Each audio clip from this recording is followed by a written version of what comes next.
এ শংকৰ আমাৰ শিৰোমণি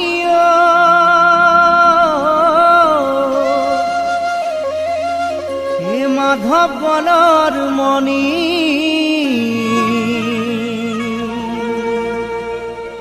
দুয়োজনা গুৰুৰে বাণী হৰি নামৰ ধ্বনি ভক্তি ৰসে বোৱাই দিলে